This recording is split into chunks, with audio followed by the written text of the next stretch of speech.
जय हिंद। क्लास 11 हिंदी वितान का ये चैप्टर 2 है। राजस्थान की रजत बूंदे, अनुपम मिश्र। आइए इसका प्रश्नोत्तर करते हैं। पहला प्रश्न है, राजस्थान में कुएं किसे कहते हैं?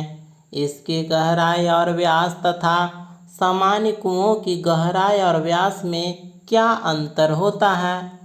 तो यहाँ पर उत्तर होगा, राजस्थान में रेत अथाह होने के कारण वर्षा का पानी रेत में समा जाता है।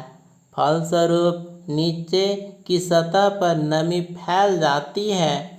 यही नमी खड़िया मिट्टी की परत तक रहती है। इस नमी को पानी के रूप में बदलने के लिए 4-5 हाथ के व्यास की जगह को 30 से 7 हाथ की गहराई तक खोदा जाता है। खुदाई के साथ चिनाई भी की जाती है। इस चिनाई के बाद खड़िया की पट्टी पर रिस रिस कर पानी एकत्र हो जाता है। इसी तंग गहराई जगह को कुएं कहा जाता है। कुएं केवल व्यास में कुएं के व्यास में छोटी होती है, गहराई में ये कुएं जितने ही होती है। इसके बाद आइए दूसरे प्रश्न की ओर। प्रश्न है, दिनों दिन बढ़ती पानी की समस्या से निपटने में यह पाठ आपकी कैसे मदद कर सकती है तथा देश के अन्य राज्यों में इसके लिए क्या उपाय हो रहे हैं, जानें और लिखें। तो यहाँ पर उत्तर होगा, दिनों दिन पानी की समस्या विकराल रूप ले रही है। मानव की प्रकृति के अत्यधिक दोहन के कारण पानी की समस्या भयंकर होती जा रही है। नदियों का जल स्तर घटता जा रहा है। सभी जगहों में लोग पानी की कमी से जूझ रहे हैं। ऐसे वातावरण में राजस्थान की रजत बूंदे पाठ से हमें जल प्राप्ति के अन्य उपायों और पानी के समुचित प्रयोग पर विचार करने में मदद करता है। देश के अन्य भागों में पानी की समस्या से निपटने के लिए कई सरकारी और गैर सरकारी अभियान चलाए जा रहे हैं। लोगों को प्रिंट मीडिया, विज्ञापन कार्यक्रमों, सिने जगत की हस्तियों द्वारा पानी के विषय में अवगत कराया जा रहा है। वर्षा के पानी के बचाव के कई उपाय गांव और शहरों में किए जा रहे हैं। गांव में तालाबों का पुनर्निर्माण किया जा रहा है। छोटे कुएं, बावड़ियों और जलाशयों का निर्माण कर पानी के भूमिगत जल स्तर को बढ़ाया जा रहा है। अब आइए तीसरे प्रश्न की ओर।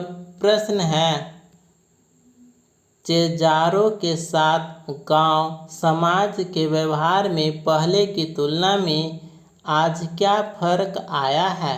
पाठ के आधार पर बताइए। तो उत्तर होगा, चेजारों कुएं निर्माण के दक्ष चिनाई करने वाले कारीगर को कहा जाता है। राजस्थान में पहले चेजारों को विशेष दर्जा प्राप्त था। चेजारों को विदाई के समय तरह तरह की भेंट दी जाती थी।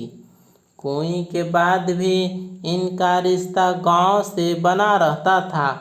उन्हें तीज, त्योहारों तथा शादी विवाह जैसे मांगलिक अवसरों पर भी भेंट दी जाती थी। फसल आने पर खलिहान में उनके नाम से अनाज का एक ढेर अलग से रखा जाता था। समयानुसार अब स्थिति में परिवर्तन आ चुका है। आज उन्हें पहले जैसा सम्मान नहीं दिया जाता, सिर्फ मजदूरी देकर काम करवाया जाता है। अब आइए चौथे प्रश्न की ओर। प्रश्न है, निजी होते हुए भी सार्वजनिक क्षेत्र में कुइयों पर ग्राम समाज का अंकुश लगा रहता है। लेखक ने ऐसा क्यों कहा होगा? तो उत्तर होगा, लेखक के अनुसार राजस्थान के लोग जानते हैं कि भूमि के अंदर मौजूद नमी को ही कुएं के द्वारा पानी के रूप में प्राप्त किया जाता है। जितनी ज़्यादा कुएं का निर्माण होगा उतना पानी की नमी का बंटवारा भी होगा। इससे कुएं की पानी एकत्र करने की क्षमता पर असर पड़ेगा। इसी कारण ग्राम समाज में निजी होते हुए भी कुइयाँ सार्वजनिक हो जाती है। इसलिए इसके निर्माण में ग्राम समाज का अंकुश बना रहता है। अब आइए 5वें प्रश्न की ओर। प्रश्न है, कुएं निर्माण से संबंधित निम्न शब्दों के बारे में जानकारी प्राप्त करें। ऐसे हैं पालर पानी, पाताल पानी, रेजानी पानी। तो राजस्थान में पानी के 3 रूप माने जाते हैं, पालर पानी, पाताल पानी और रेजानी पानी। सबसे पहले हम पालर पानी के बारे में जानेंगे। पालर पानी का अर्थ है बरसात का सीधे रूप में मिलने वाला जल। वर्षा का यह जल जो बहकर नदी, तालाब आदि में एकत्र हो जाता है, ये हुआ पालर पानी। इसके बाद हम पाताल पानी के बारे में जानेंगे। वर्षा जल जमीन में नीचे धंसकर भूजल बन जाता है। वह कुओं, ट्यूबवेल आदि द्वारा हमें प्राप्त होता है। इसे हम पाताल पानी कहेंगे। अब हम तीसरे पॉइंट में रेजानी पानी के बारे में जानेंगे।